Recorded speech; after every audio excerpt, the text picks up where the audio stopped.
You should revel in surviving on less. You should be proud that life is making you wear a temporary weight vest, so to speak. Be the guy that when life swings a baseball bat at your face, you chew it up and spit back toothpicks. You eat the pain for breakfast. Lucky for you, life is a pain buffet.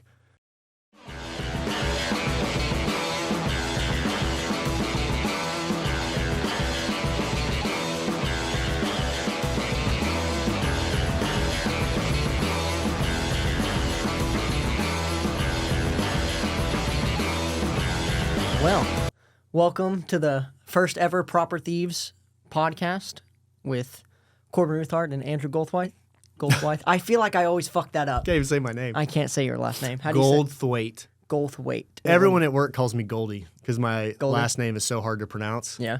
First they started calling me Goldilocks, and then it went from there. What is that? I think it's British. That's our genealogy is mainly British, and Thwaite is a semi-common British name over there. Yeah.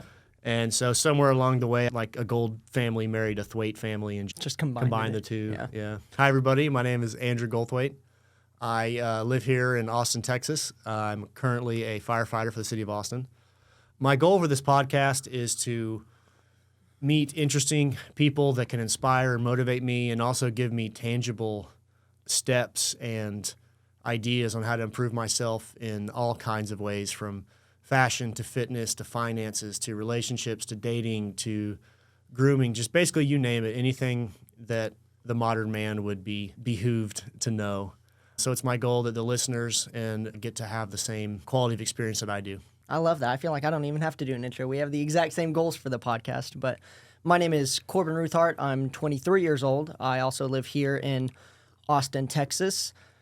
Obsessed with information, and I'm not a multimillionaire yet, so I know there's information out there that I don't have that I can accumulate. And I think my biggest goal for this podcast is having interesting conversations with people that kind of can open my eyes, but not only my eyes, but to our listeners as well, to different life situations and different realities that people can really live. We were talking a little bit earlier. Where are we going? Okay. In a little bit. So we're going to go to Barton Springs. Barton Springs is a lot of people would consider the heart of Austin. It's like what the city was built around. Okay. It's a natural spring-fed pool area type thing that is the same temperature year-round. It's really cool. In the summer, it's 60 or 65 degrees, something like that. Mm-hmm. And in the summer, it's freezing cold. In the winter, it's warm. Really? It's a really cool experience. And the funny thing is, in the winter, nobody goes because it's so cold. Yeah. So, pretty cool thing to see. It'd be nice to see on a Saturday, sunny like it is today. The water's the same temperature. It just seems warmer or whatever because it's colder outside and stuff. Yeah. There's a place that me and my family went called like the Blue Hole. Is it similar to that? Just like a natural spring fed. I don't remember where it is. Maybe New Mexico or Colorado. I don't know. But it's basically the same thing where people would go and practice like scuba diving and stuff. Yeah. Super deep hole, but it's the same temperature all year round. So during the summer, people will go and jump in and it'll be super cold. Yeah. And I've never gone to anything like that in the winter, so I'm excited for it. Yeah, it'll be fun. It'll be fun to show you Austin a little bit too. Did you get in it yesterday? Not yesterday, the day before. Yeah, 2 days ago, running at night, and then hopped in there at the end of the night, and it was like super peaceful, serene. Really? There's a couple people swimming laps. Okay, so it's not like a cold plunge. It's not so cold. In the summer, it feels like it's a cold plunge. Really? Yeah, because it's 100 degrees outside, and you jump in there, and you almost drown. I'm excited to get back to doing my cold plunge. Yeah, I just got it set up and filled. I figured since it's been so cold the last couple days that the water coming out of the hose would be colder. Okay. But it's all 60 degrees. Maybe the sun was shining on the hose or something, but so it started at 67 and slowly coming down. I think it's around 55 right now. Wow. And you can do cold plunges. I think, what did Andrew Huberman say? It's 32 degrees to 55 degrees. If you do a cold plunge in that range, you'll get the same benefits. Like after about 55 degrees, it's not cold enough to like cause shock. Yeah. Interesting. I can believe that. I've been finishing my showers on cold. It's getting a little bit colder. Yeah. I try to always do that. It just is a micro dosing of cold therapy, if that makes sense. How long do you do it? Just like the last 30 seconds or something like that? That's how I started. I don't really time it. What I do is I try to go till at least my body numbs out to the cold. I feel like that's a good indicator of, okay, you've shocked the body and now it's adapted and you've gotten the initial benefit and it's good. Do you try something I would always do is like just rotate my body, so I'd be standing in the cold shower and just let it hit this side and then count to I try 10. to get my whole just body, get everything. upper body, legs, you know. The only thing that I don't like about cold showers as compared to cold plunges is you can't regulate how much your body is getting the cold exposure because you're moving around and all that. But I heard that the best places, if you don't want to submerge in like your body in a full cold plunge, you can just the palm of your hands, the soles of your feet, and like the upper parts of your cheek are where like the biggest receptors are to accept cold. So if you just chill those parts, like some people just put their face in a thing of cold water and then their hands and stuff. But if you're doing a cold shower instead of a cold plunge, like if you just let it hit your face, it's super uncomfortable. Because the water's just hitting your face, it's cold, it's uncomfortable. But so my kickboxing coach in Dallas, Sakeson, he's an old Thai dude. He's like a dirty Mr. Miyagi. I'm kind of going on a tangent here, but he would have us do this thing to train our eyes to not blink when you get punched at. He says when you're in the shower, you need to open your eyes hard and splash water on your eyes and try not to blink.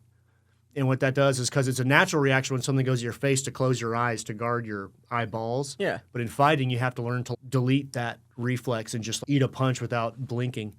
And so it's an easy way to, little thing you can do in the shower to fight train. I've never thought about it. Like whenever I first started doing kickboxing, whenever I first started that, I'd go and I'd just hit the heavy bag just as hard as I could, just go and just keep swinging. And I always had my head down whenever I was swinging. Yeah. And so whenever I did my first full contact sparring match, anytime I would go in to just wail some, my head was always down. And so I couldn't even see what I was punching. So that's something that I had to learn early on is like you have to keep your head up. Like you can go and swing on the heavy bag as much as you want, but if you're not like doing good technique and stuff with it, then it doesn't really matter. A really good way to fix that is shadow boxing in front of a mirror.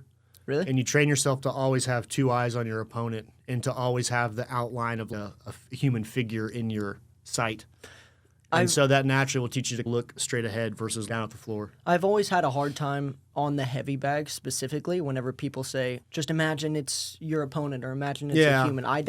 Maybe I just don't have the imaginary. It takes a lot of experience, and you have to be like really in the mix of sparring to have that really acute visualization. Yeah, there's truth to it though. Okay. You try to make it as lifelike as possible, as close to a fight condition as you can. Yeah, I found just sparring itself gives you the most benefit from anything. Like you can go do a kickboxing class, you can go hit on the heavy bag, you can go lift weights, you can do a bunch of cardio. But I think actually sparring with somebody is more beneficial than anything because every time you spar with somebody, you learn something different, like how they move or how they're avoiding your punches and kicks and stuff. And I'm a big guy. If I can't hit somebody, I'm going to ask them in the middle of sparring, why can't I hit you? What are you doing? What tells am I giving off that makes it where I can't hit? You're 100% right. Sparring is by far should be the bulk of your training because that's the most realistic to what you're doing, which is a fight. Chael Sonnen has a good quote. He says, it's not the ultimate mitt-hitting championships, it's the ultimate fighting championships. You're here to fight. Your training should be based around fighting. So if you look at like a pyramid, like the big foundation should be like sparring, and above that should be like sparring drills with the partner. And then above that should be like full contact pads or bags. But that's like less of a percentage of your stuff, right? But the real magic is in how much sparring, how hard, how often, how many rounds, how many days a week, how much sparring versus drilling, et cetera, how much live versus pre-planned. Right. That's when all the like coaching expertise comes in. This might be a stupid question, but I've always been curious. So I'm a shorter guy. Okay. So every time I do bag work, I always try to throw my punches like upward like that because, I'm training. Do I actually want to get in the cage and do an amateur fight? Yes, someday. But am I training to fight professionally like that? No. I just want to become a dangerous person. De La Hoya hits the bag like that. He'll jab above his head. Oscar De La Hoya. Is he short? No, but you always are going to fight a taller guy. Even me, I'll fight a taller guy every now and then. So it is good to train. It is good to train that? Okay, because I was like, I know. But that's the visualization, right? Now you're visualizing a guy a little bit taller than you. Yeah. In general, when you're shadowboxing or bag, you want to pretend like you're sparring someone exactly your same height. And so you throw the punches very ergonomically straight. You always want to hit flat with the glove, i.e. Right. flat with the wrist and knuckle.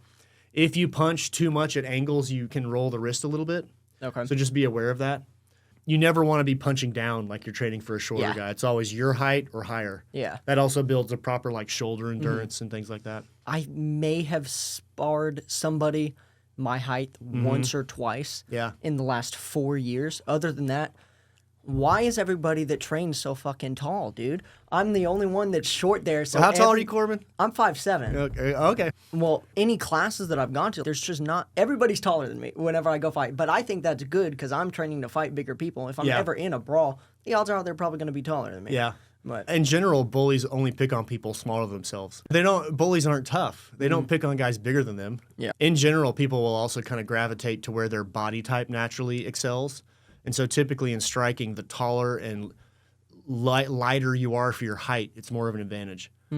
In, say, like pure grappling or wrestling, it's almost the inverse.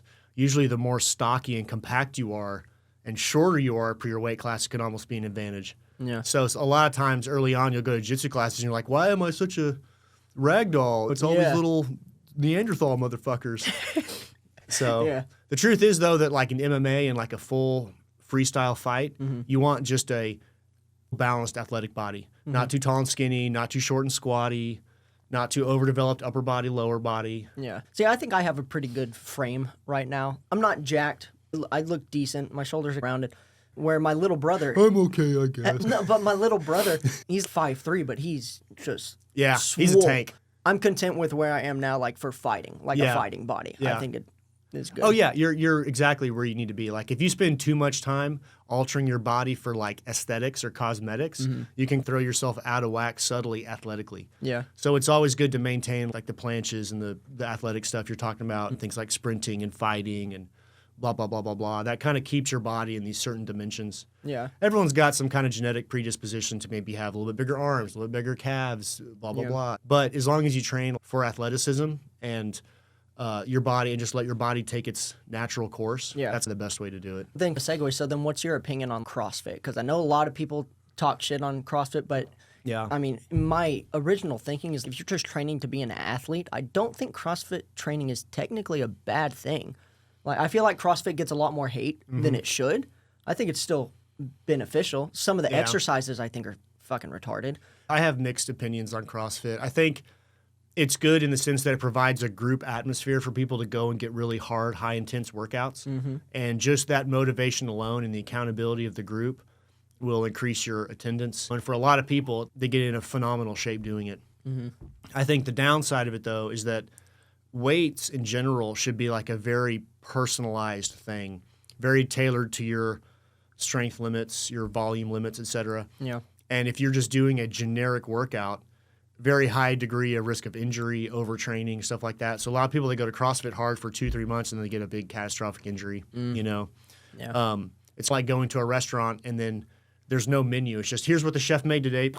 Yeah. Maybe what you wanted, it may not be. It may coincide with your goals and needs, etc. You rarely see fighters that do CrossFit at the highest levels. Really? Yeah, because it's such a high volume and load that you don't have the spare nervous system energy for the MMA training. The MMA training should be the bulk of your high intensity stuff, and the weights is a supplemental thing. Gotcha. The weight shouldn't dominate your work volume. Your human body can only do so much work in a day, no matter how in shape you are. But Yeah. so if you devote 80% of that to weights, it's not the ultimate weightlifting championship. It's the ultimate fighting championship. And trust me, high intensity fighting is some of the most tiring things you can do. It's like doing a CrossFit circuit Yeah. just with a human body weight. See, I've always been torn in between because ever since I started training, I want to commit to a fight camp and get in an immature or an amateur immature cage fight. fight. But at the same time, I've always been smaller, and so I'm like, I just want to build my muscles, and so I'll go in between. I don't want to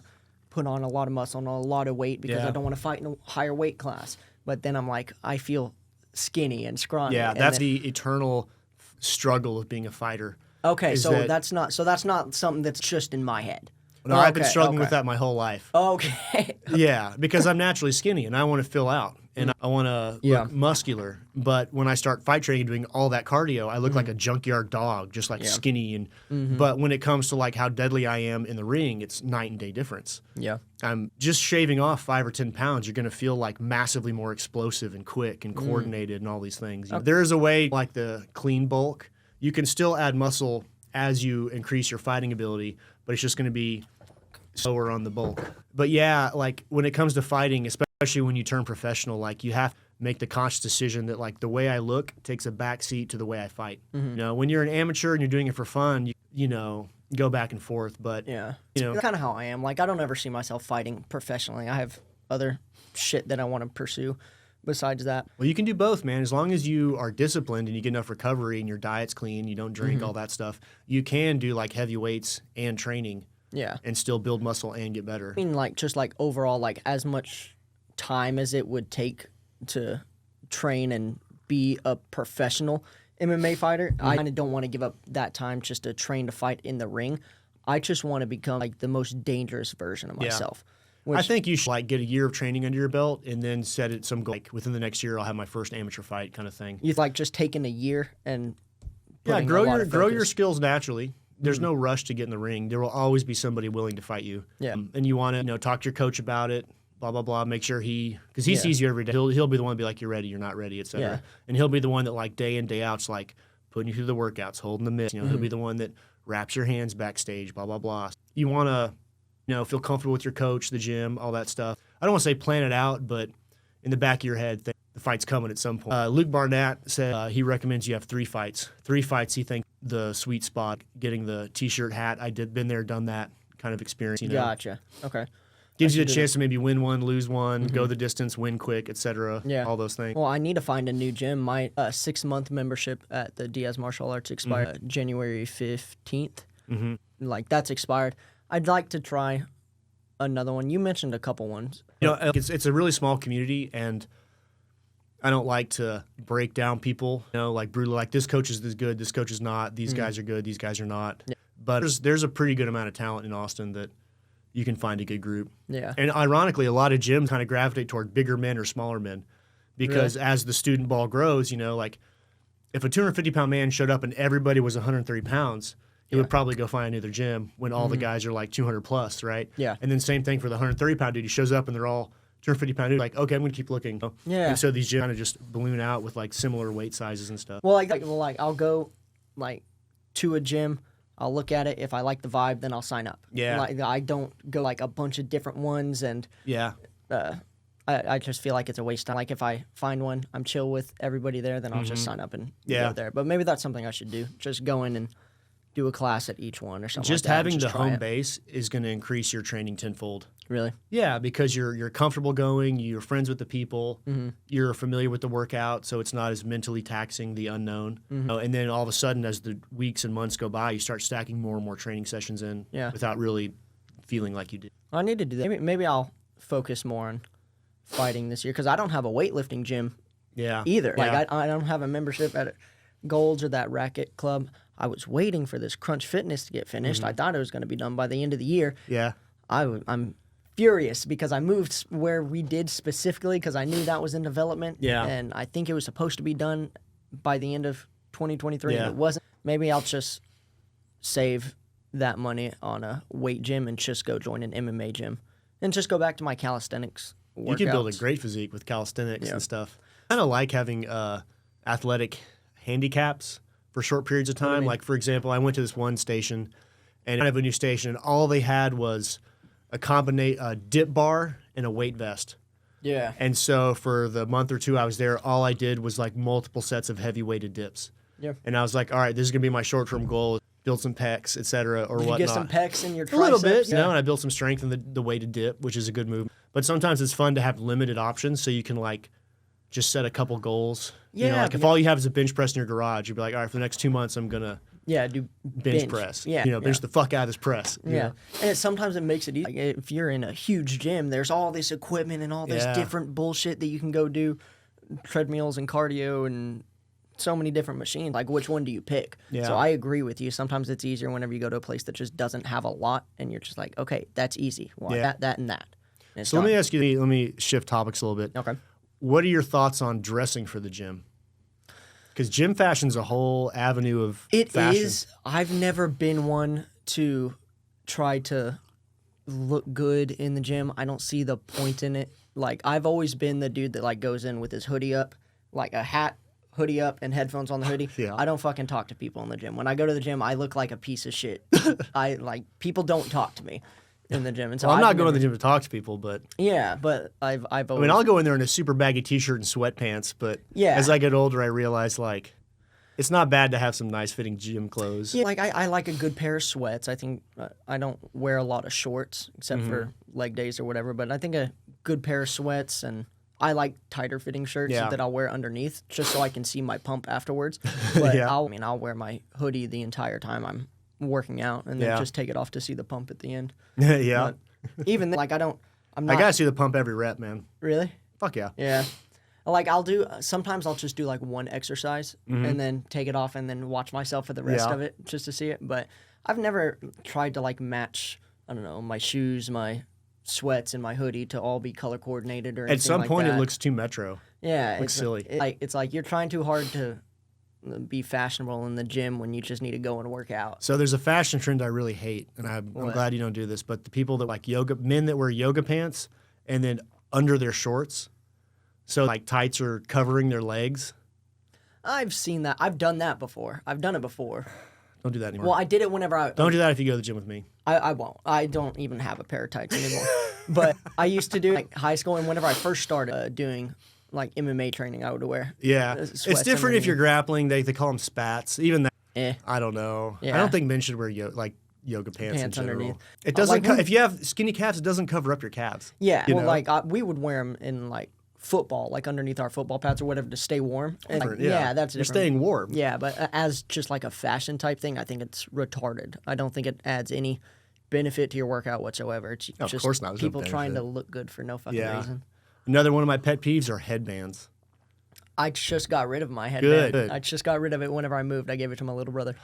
Yeah, what, the sweat bugs your eyes? You're no, that I wimpy, like- your own sweat. I bought it just because everybody else got headbands, and I guess it was some fashion thing, so Yeah. I got one. And with my curly hair, it just looked stupid. You look like Justin Timberlake from the 90s. Yeah, dude, it was so bad. It was so bad. So I wore it once, I think, for one football game, and I put my helmet on, and it just covers my Yeah. face. It just gets in the way. Yeah. I don't understand. Well, you can't it. do it with fight training. You just Yeah, get just all come loose off and and out of stuff. play. Yeah, no, but What, you ever shaved your head before?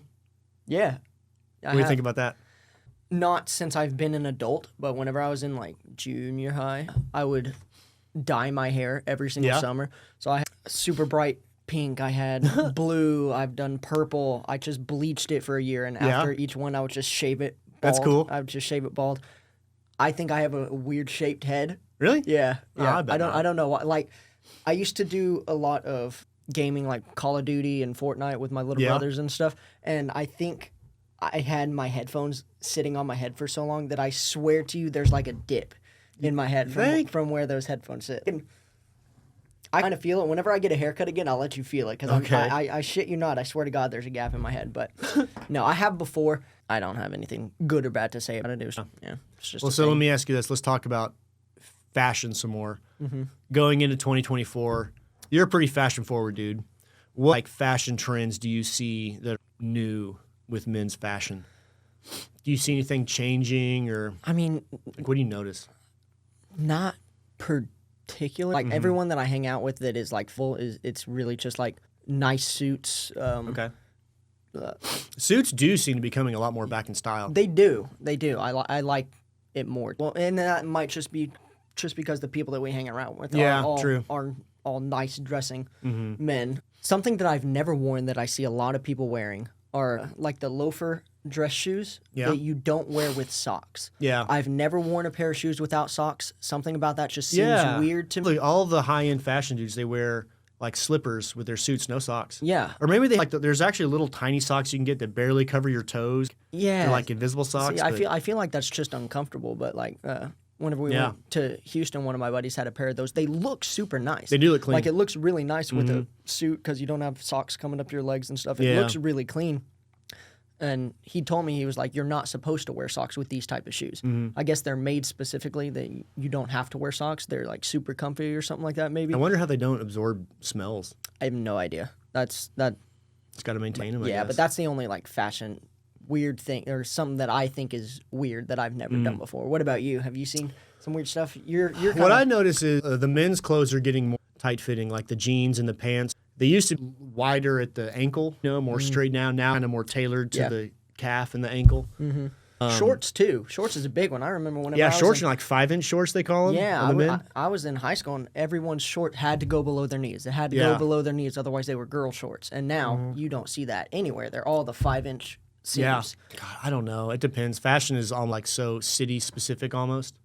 I could see that, yeah. Like, for example, just in Dallas, where I'm from, like the club scene, the way people dressed was different than the Austin scene. Austin scene's a little bit grungier, a little bit more hippie, live music. Yeah. The Dallas scene reminded me more of like almost like the Vegas scene, like Yeah.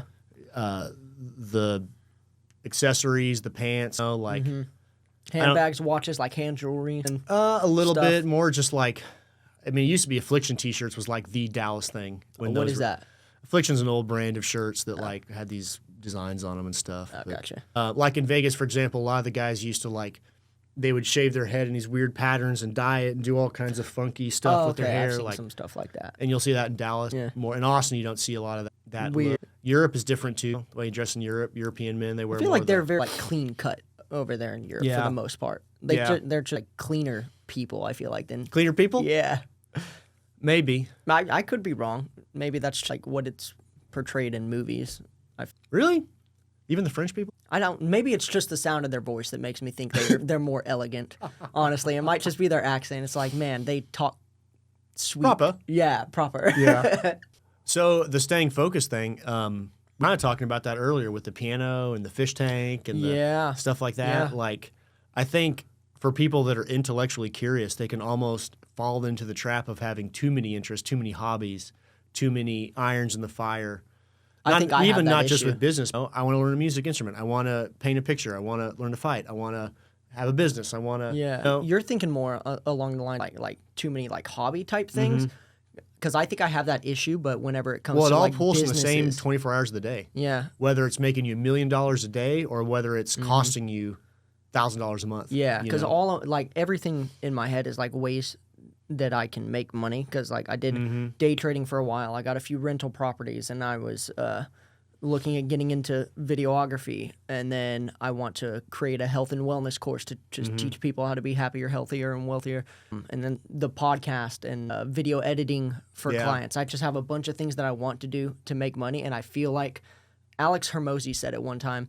Like, if you have a whole bunch of things that you're trying to focus on once, you won't be professional in any of them. yeah. It's better to start with one, focus on that solely, build that up to where it functions on its own, and then go and pursue another endeavor. Man, I heard some great quote. I don't even know who said it, but they said you should have 3 hobbies: one to keep you in shape, one to be creative, and then one to make money. Yeah. And so, kind of limit it to that. It helps you. Say it again. Say it as. So, one to stay in shape, one for fitness, Okay. one for creativity, and then one for making money. One for making money. Okay. A lot of people have 5 hobbies that are all fitness, Yeah. Yeah. or they have 5 hobbies that are all like art, music, writing. Yes. I enjoy fight training.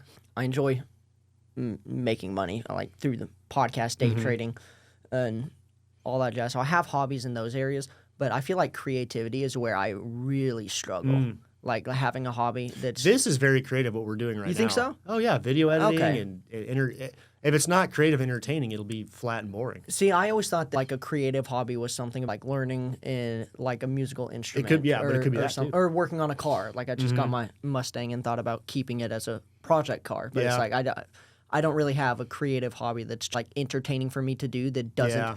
involve making money or fitness. Like Yeah. I don't have anything that's separate from those two categories, and maybe that's something I need to work on to try to like balance life. But I've always hated that word, like balance in life. You want to have a creative outlet. Yeah. For me, martial arts was my creative outlet for a long time Okay, so because it's a lot almost like dance in Yeah. that you have to stay up to beat with like the contemporary movements and timings and patterns. active meditation Yeah. is a way that I always thought about it because you can't think about anything else whenever you're fighting. It's forced meditation. You're forced to be in the moment. Otherwise, you're gonna get rocked. Yeah, absolutely. Yeah. But you kind of pair those two together. So that's your creative and fitness Well, outlet. but as far as pure creative, I've done a lot of writing. My college degree was in copywriting, advertising writing. Yeah. And so a while ago, I started a blog, and I started like, okay, I'm gonna make myself write an hour a day on the blog, and then I didn't keep that up. Kind of a big commitment, an hour a day. Yeah. But not that much. Even if you're like not done with the post, but it's a way to just put my thoughts out there without being attached to say like my company or this group or that group. Kind of like what Twitter is for me. Like anytime I think of things, I'll just post it on Twitter. I would like to post on Twitter more as ProperThieves, not as Andrew Goldthwait. Yeah. Because especially with working for the city of Austin, you have to be buttoned up on everything. Your opinions have to be very like people have been fired or not fired. One guy got reassigned for making an anti-Hillary Clinton post. Really? On like Facebook or something. Yeah. And like the wrong person complained and got him in trouble. Like I enjoy journaling, but that's not really something that I do like just to be creative. That's just something I do for my personal benefit to just like brain dump and get all my thoughts and shit out of my head. I don't want to go into it, but I don't know how much of a conversation it'll part. But I posted this on Twitter yesterday. I was just like really in my head. Okay. I was really in my head thinking, I'll read it to you. I might have just been thinking too much about everything, but I'll read you this and I want your thoughts on it. Okay. I think in the internet age, it has made it super difficult for people around my age to form solid belief systems, solely because the amount of abundant information that is at our fingertips. I find it difficult to choose what to adopt as a belief system and what to categorize as uninformed optimism or pessimism. I agree that you need multiple POVs to observe the different realities of the world to make an informed decision, but the question then becomes, what is the case in point that convinces you to choose to adopt said thought complex as truth? What makes more sense to you? Living life super optimistic, attempting to utilize the laws of the universe to design your ideal future in the satisfaction of serving others, which I can tell you for a fact works because I've done it multiple times, or living life more realistically, assuming and understanding that the majority of people live life solely for the benefit of themselves, making moves that only benefit their personal lives, completely disregarding whether or not their decisions have a positive or negative impact on the people around them, which I can tell you for a fact works because I've done it multiple times. If both systems have been tried, tested, and approved to work, how do you know which one to choose to adopt as a belief system, or do you have to choose to adopt one or the other? Is it all solely based on the situation you're presented? And then I was like, it seems my heart isn't aligned with the prior, but my brain is aligned with the latter. Yeah, that's like a philosophical question. Yeah. Is it better to be selfless or selfish? Yeah. Is there an afterlife? Is there a point to being selfless? Is it like one and done? Yeah. And if you live your life serving others, you've wasted your potential. Yeah. See, that's one fear. Like, I always hear people talking about it's like the way to get wealthy in business and really successful is to solve other people's problems. And that's in alignment with the first one. And you'll always have business. Yeah, exactly. And then maybe they don't have to be mutually exclusive. Right. And then you hear all this other stuff like, at the end of the day, the only one that actually cares about you is you type thing. So it's like you need to make decisions that are for the benefit of you and your future self. I always struggle with if I'm only doing something for the benefit of me, like I'm not helping anybody. So is there any fulfillment there type thing? I love philosophical questions and thinking about stuff like that. Oh, yeah, me too. It was just The Greeks considered philosophy the highest intellectual pursuit over the arts and sciences. I've heard that. Yeah, that's what all like the scholars and the politicians, they all sat around and debated philosophy together. Yeah. It's pretty cool. I love that. I love thinking about stuff like that. Oh, there's a good quote by, I don't remember who said it, but it was something about being a Renaissance man. Yeah. And he said, a true Renaissance man can wrestle and box with the youth and debate philosophy with the politicians. Yeah. That was like the mark of a Renaissance man who's like athletic and strong, but also intelligent and wise. I love that. I feel like a more modern saying that's similar to that is like to be a good man type thing is you need to be able to cut someone's throat and hold a baby in the same day. Yeah. You know what? You want to read a blog post of mine that's a good answer, kind of similar to that in a way? Yeah. Go to goldthwait.blog. Mental thought patterns that help things click for me when I was feeling the same way. You can always focus on a reason to be unhappy with yourself, your life situation, your past, present, future, etc. What I ask you, Harvey, as a fellow man of strength, How much happiness do you really need? If you are stronger than the average man, shouldn't you need less happiness than the average man? You should revel in surviving on less. You should be proud that life is making you wear a temporary weight vest, so to speak. Be the guy that when life swings a baseball bat at your face, you chew it up and spit back toothpicks. You eat the pain for breakfast. Lucky for you, life is a pain buffet. And secondly, and in my opinion more importantly, I had to make another decision for myself, that my own personal happiness wasn't the most important thing about my own life. The most important thing was actually how much positivity I can generate for the world around me. Would you rather be the man who was very successful but never lifted a finger to help anyone, or the man who hated every second of his life but changed the world for the better? If you are smart and ruthlessly disciplined, you can achieve both. Whatever personal happiness the universe bestows upon you is a gift. Be grateful, but don't rely on it. Your duty is to others. I love that. So I think I have a stoic way to approach depression that Yeah. you know, even if I am depressed, even if I am sad and unhappy with where I am, it doesn't matter because the bigger picture is I can still change the world for the better. Yeah. You know, and in the grand scheme of things, from a more universal perspective, I've had a more impactful life. Monetary things, they're great, right? But it's not the sole focus. But I think we're in a day and age with the internet where we can achieve both. Yeah. You can be a millionaire and a philanthropist. Yeah. You know what I mean? And that's kind of the cool thing about our age. You're a really good writer. You should continue to do this. I would read this. I would read this at least. I forgot I even had this up there. Can you scroll down a little bit more? Yeah. Oh, yeah. That's not the one you wanted to read. Yeah. So I wrote this about 9/11 when it came out because it was the 22nd anniversary of the 9/11, 2023. Today being 9/11, I felt it was appropriate to reflect on this day. It is the largest line of duty death event ever in firefighting history. 343 FDNY died that day. You see this number a lot in the fire service. You'll see the fire trucks and stuff. Stay 343 feet back, stuff like that. Yeah. That's the 9/11 reference. Oh. Many more died in the following years from things like cancers and tumors, several of them from other cities that flew in to help in the aftermath. The fire service is essentially a hedge against the bad luck in life, whether towards people directly or by extension through their hard-earned property. They are the living and breathing health insurance of society for when people get hurt, regardless of whose fault it is or who caused it.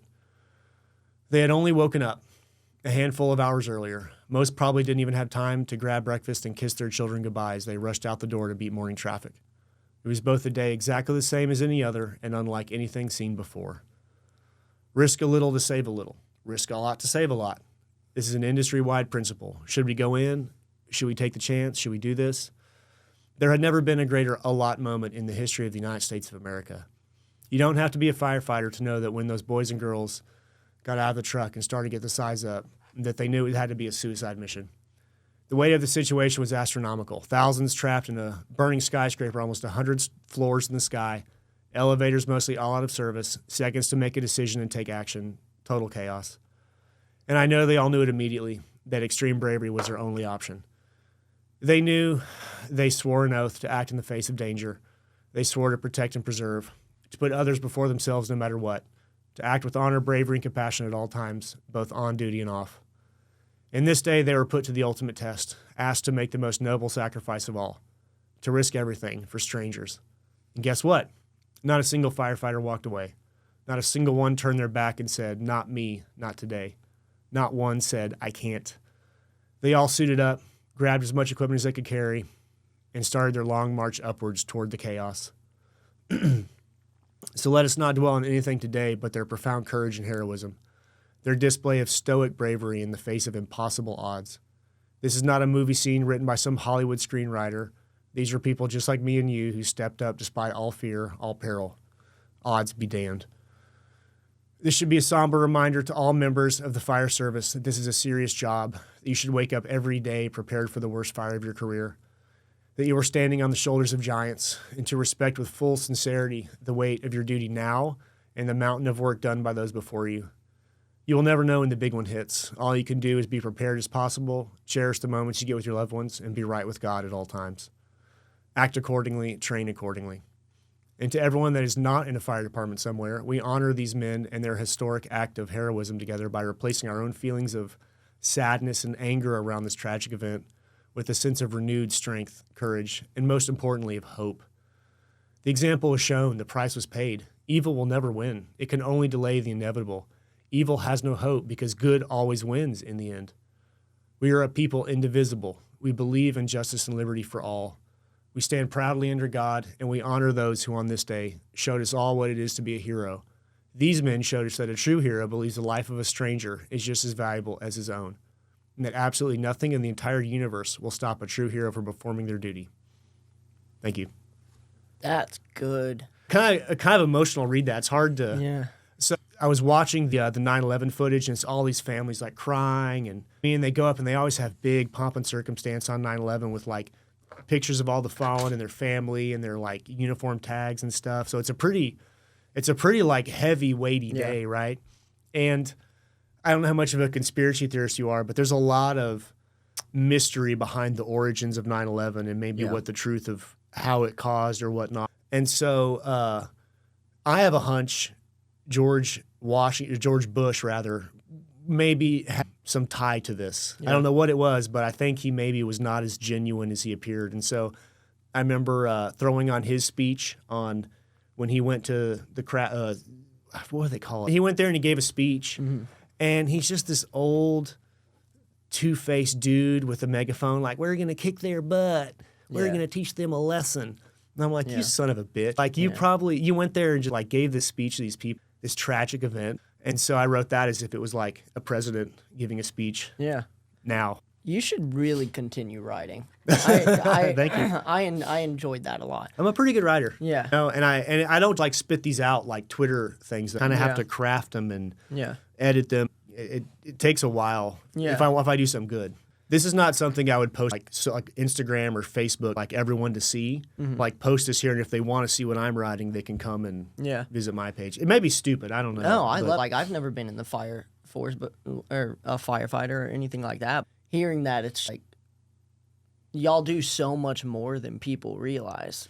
A lot of it, what we're willing to do. Yeah. A lot of shifts are pretty slow, and the calls might be like almost all mundane calls. Like maybe the 1,000th shift, it's something like that, where the city explodes. It's like, all right, go in. You know, and you have to treat it just like any other call. You have to be ready for it at any point in time. Yeah, because we do train a lot. We do a lot of training. Kind of similar to a martial artist approach. You know, we have skills and tactics and strategies and stuff, and we're always training like sizing up the situation like it's an opponent, you know. Because each one is always just a little bit uniquely different than everything else, you know. Yeah. It's pretty cool. Yeah, it's a pretty fun job if you're like a fighter, you know, and you like to have time in between to do other interests. Yeah, I can't stand being bored. That's one of my biggest things. I can't stand being bored. I always have to be doing something. Well, even this job will get boring, trust me. But, you go pick up a piss-soaked crazy guy, doesn't know where he is. Wait, what? Yeah, some homeless guy peed himself. Oh. I think he was having a stroke or something. Okay. It's pretty crazy. Like, he was totally out of it. We gave his blood sugar's normal. But it's like, what year is it? What year is it? Like in you. Yeah, very blank. That's fucking creepy. I think we can wrap it up there, but do you want to give like any closing thoughts or like kind of expectations that you see for the podcast in the future based on this first episode? Man, I expect great things. I think we have fun conversations. And I hope we're not annoying to people. I don't think we are at all. Nah, we'll have some haters. We're going to have guests that are going to be really fun to talk to for our own benefit. Absolutely. I think it's going to go really well, proper from the get-go. Yeah, I'm super excited to see where this not only takes us, but just the amount of people that we can impact and open their eyes to how the world actually works. Yeah. Because most people are just so mundane with everything that they do. Yeah. I don't know. It's a beautiful life. It's a big world. Yeah. Beautiful life. Full of experiences. Thank you for listening. I hope you enjoyed the show. Please like and subscribe.